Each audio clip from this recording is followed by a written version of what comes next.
Hello, నేను miss రావు. ఉగ్రవాద దాడికి ప్రతీకారంగా పాకిస్తాన్ మీద తొలి దెబ్బ పడింది. తాగడానికి మంచినీళ్ళు కూడా లేకుండా పాకిస్తాన్ వాళ్ళకి భారత ప్రభుత్వం కీలకమైనటువంటి నిర్ణయాల్ని తీసుకుంది. దీంతో ఉక్కిరిబిక్కిరి అవుతుంది పాకిస్తాన్. తినడానికి తిండి కూడా లేనటువంటి పాకిస్తాన్ మీసాలకి సంపెంగ నూనె అన్నట్టు ఉగ్రవాదాన్ని పెంచి పోషిస్తూ సీమాంతర ఉగ్రవాదానికి వాళ్ళు ప్రోత్సహిస్తూ ఉన్నారు. అందుకే పాకిస్తాన్ మీద ఆంక్షలు పెట్టింది. ఎప్పుడో 1960 నాటి ఆంక్షల్ని ఇప్పుడు భారత ప్రభుత్వం పెట్టడంతో పాకిస్తాన్ తాగడానికి నీళ్లు కూడా లేనటువంటి పరిస్థితికి వెళ్ళిపోయింది. అయినప్పటికీ కూడా తగ్గట్లేదు. పాకిస్తాన్ భారత్ సరిహద్దుల్లో ప్రస్తుతం ఎన్కౌంటర్ జరుగుతుంది బసంత్ ఘాట్ ప్రాంతంలో. అక్కడ ఒక జవాన్ వీరమరణం పొందారు, భారతదేశానికి సంబంధించిన జవాన్. ప్రస్తుతం అక్కడ ఎన్కౌంటర్ జరుగుతుంది. ఉగ్రవాదుల్ని ఏరిపారేసేటువంటి కార్యక్రమం భారత సైన్యం చేస్తూ ఉంది. ఒకవైపు ఐబీ రా అత్యవసర సమావేశాన్ని ఏర్పాటు చేసుకున్నాయి. హోంశాఖ ఆధ్వర్యంలో సమావేశం జరుగుతుంది. అలాగే అఖిలపక్ష సమావేశం కూడా జరగబోతుంది. నరేంద్ర మోడీ గారు ఎమర్జెన్సీ తరహాలో ఇప్పుడు అత్యవసర సమావేశాలని ఏర్పాటు చేసుకుంటూ ఉన్నారు. బహుశా రక్షణ శాఖ మంత్రి రాజ్నాథ్ సింగ్ ఆధ్వర్యంలో అఖిలపక్ష సమావేశం జరుగుతుంది. ఆ తర్వాత కీలకమైనటువంటి నిర్ణయం తీసుకునేటువంటి అవకాశం ఉంది. ఇప్పటికే పాకిస్తాన్ మీద కీలకమైనటువంటి నిర్ణయాలు తీసుకున్నారు మంత్రులు. అలాగే ప్రధానమంత్రి నరేంద్ర మోడీ గారు అత్యవసరంగా సమావేశం అయ్యి ఎన్కౌంటర్ చేయాల్సిందే, ఉగ్రవాదుల్ని ఎక్కడ వాళ్ళని అక్కడ లేపేసేయాల్సిందే అనేటువంటి ఒక నిర్ణయం తీసుకున్నారు. మరోవైపు పాకిస్తాన్ మీద తీసుకున్నటువంటి నిర్ణయాలను మనం కనుక ఒకసారి రివ్యూ చేసుకుంటే కనుక ఫస్ట్ ఒకటి, సింధు జలాల్ని ఆపేశారు. సింధు నది జలాల్ని ఆపేశారు. ఇది 1960లో ప్రపంచ బ్యాంక్ ఆధ్వర్యంలో పాకిస్తాన్కి భారత్కి మధ్య జరిగినటువంటి ఒప్పందం. దాన్ని ఇప్పుడు రద్దు చేసుకుంది భారత ప్రభుత్వం. రద్దు చేయడంతో ఇప్పుడు పాకిస్తాన్కి తాగడానికి నీళ్ళు లేనటువంటి పరిస్థితి.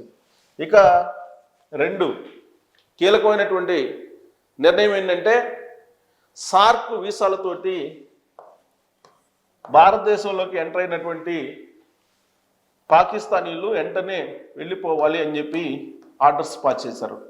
డెడ్లైన్ కూడా పెట్టారు. డెడ్లైన్ పెట్టి ఇమీడియట్గా సార్క్ వీసాతోటి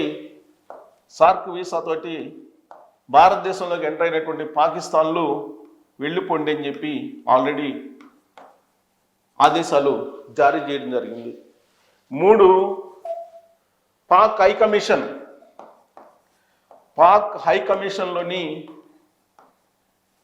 హైకమిషన్లో ఉన్నటువంటి ఆర్మీ,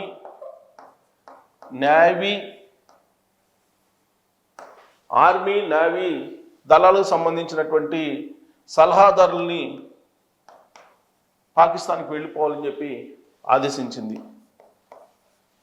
4, పాకిస్తాన్లో ఉండేటువంటి భారత్ హైకమిషన్ అధికారులని తిరిగి భారతదేశానికి రావాలి అని చెప్పేసి ఆదేశించారు. 5, ఎవరైనా సరే ఈ నెలాఖరు కల్లా మొత్తం భారతదేశాన్ని విడిచి వెళ్ళిపోవాలి. పాకిస్తాన్కి సంబంధించినటువంటి మూలాలు ఉన్నటువంటి వారు, పాకిస్తాన్కి సంబంధించినటువంటి వాళ్ళు, లేదంటే ఏరి పారేస్తామని చెప్పి భారత ప్రభుత్వం హెచ్చరికలు జారీ చేసింది. భారత హైకమిషన్ని పంపించేస్తుంది, వెళ్ళిపోమని చెప్పి వాళ్ళకి ఆల్రెడీ నోటీసులు కూడా జారీ చేశారు, సమన్లు కూడా జారీ చేశారు. ఇక దౌత్యపరమైనటువంటి కార్యాలయాల్లో సిబ్బందిని 50 నుంచి 30కి తగ్గించారు. 50 నుంచి 30 తగ్గించారు. దౌత్యపరమైనటువంటి అటు పాకిస్తాన్లో ఉండేటువంటి భారత హైకమిషన్లో కానీ, ఇక్కడ ఇండియాలో ఉండేటువంటి భారత దౌత్య కార్యాలయంలో కానీ ఉండేటువంటి సిబ్బందిని 50 నుంచి 30కి తగ్గించారు. 6, వెరీ ఇంపార్టెంట్, వాగా అఠారీ సరిహద్దుని మూసేశారు. వాగా అలాగే అటారీ సరిహద్దును మూసేశారు. ఇవి కీలకమైనటువంటి నిర్ణయాలు భారత ప్రభుత్వం తీసుకుంది. దీంతో పాకిస్తాన్ అష్టదిగ్బంధంలోకి వెళ్ళిపోయింది.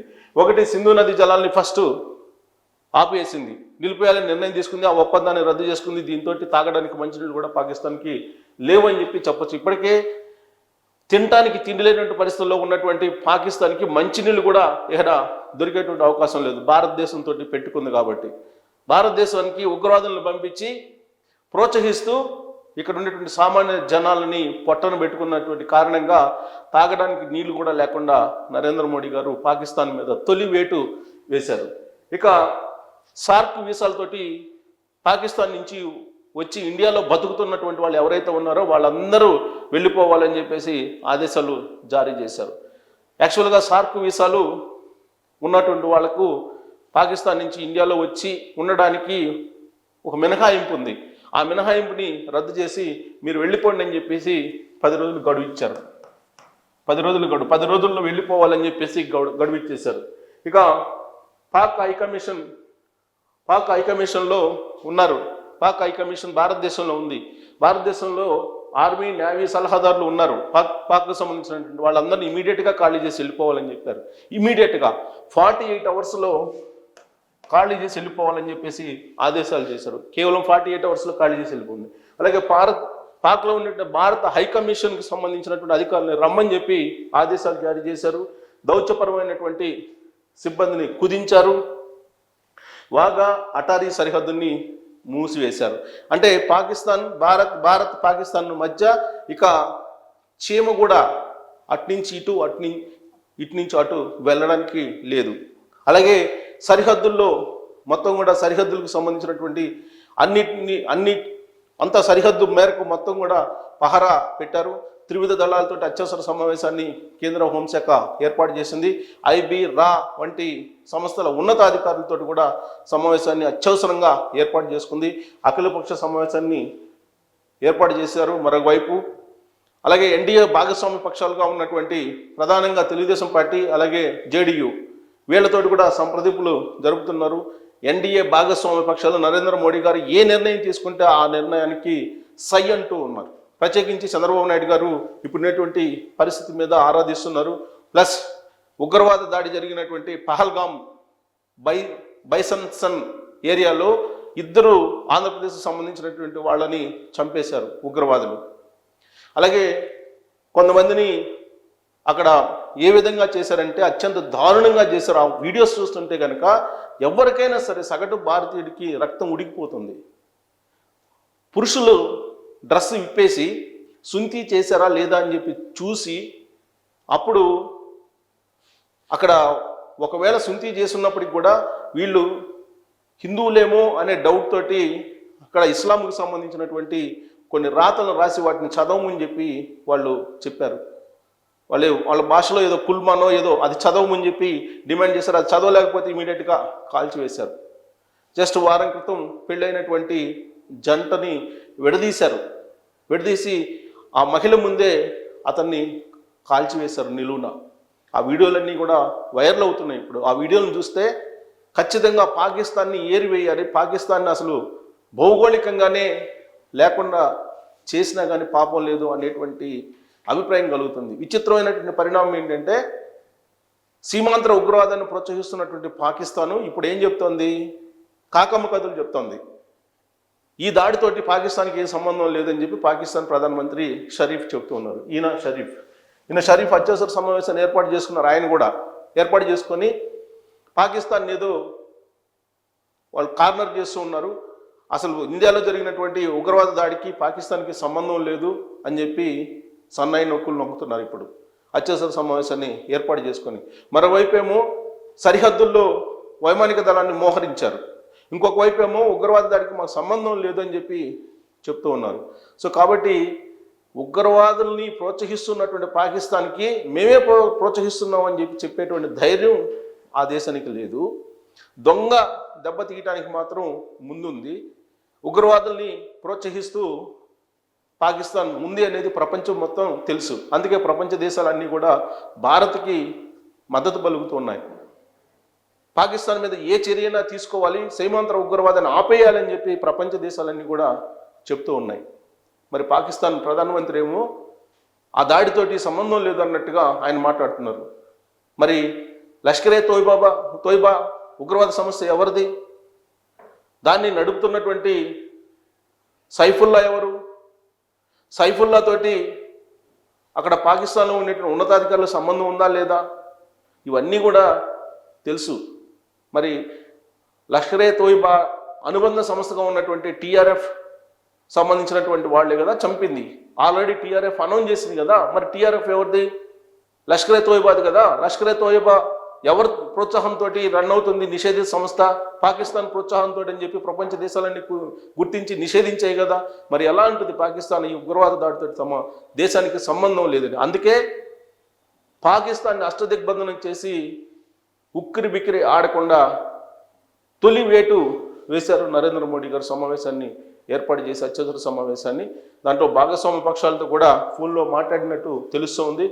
అటు నితీష్ కుమార్, ఇటు చంద్రబాబు నాయుడు గారు వీళ్ళందరితో కూడా భాగస్వామ్య పక్షాలతో ఎన్డీఏ భాగస్వామ్య పక్షాల్లో సంబంధించి క్యాబినెట్ కూడా ఉంది. సో క్యాబినెట్ సమావేశంలో కూడా కీలకమైన నిర్ణయాలు, భద్రతా క్యాబినెట్ కమిటీ సమావేశం జరిగింది. ఆ కమిటీలో ఎన్డీఏ పక్షాలు కూడా ఉన్నాయి. సో చంద్రబాబు నాయుడు గారికి నరేంద్ర మోడీ గారు ఈ పరిస్థితిని మొత్తాన్ని కూడా వివరించినట్టు తెలుస్తుంది పిఎంఓ ఆఫీస్ నుంచి. సో చంద్రబాబు నాయుడు గారు కూడా ఉగ్రవాదులకి బుద్ధి చెప్పేలా కీలకమైన నిర్ణయం తీసుకోవాలని చెప్పి ఆయన సలహా ఇచ్చినట్టు కూడా తెలుస్తుంది. సో నరేంద్ర మోడీ గారు ఇప్పుడు ఏం చేయబోతారు? అత్యవసరంగా ఐబీ రాతోటి కూడా సమావేశాన్ని ఏర్పాటు చేశారు కాబట్టి ప్రస్తుతం ఏం చేయబోతారు? 100 ఏళ్లకు సరిపడా భయం ఉండేలా పాకిస్తాన్కి ఈసారి దెబ్బ కొట్టేటువంటి పరిస్థితి కనిపిస్తుంది. ఊహించినటువంటి విధంగా పాకిస్తాన్ మళ్ళీ లేవకుండా కొట్టేలాగా వ్యూహరచన చేస్తూ ఉంది భారత ప్రభుత్వం అని చెప్పి తెలుస్తుంది. దాన్ని అంచనా వేయటం కూడా మనకి అంత లేదు, అంచనా వేసేంత కూడా లేదు. అంచనా వేయని విధంగా, ఎవరు ఊహించని విధంగా చావు దెబ్బ కొట్టడానికి పాకిస్తాన్ని భారత ప్రభుత్వం సిద్ధమవుతున్నట్టు కూడా తెలుస్తుంది. మరి ఈసారి ఏ రేంజ్లో ఉంటుంది పాకిస్తాన్ మీద దెబ్బ? తొలి వేటు అయితే పడింది, మళ్ళీ వేటు ఏ విధంగా ఉండబోతుంది అనేది మనందరం వెయిట్ చేద్దాం. Thank you.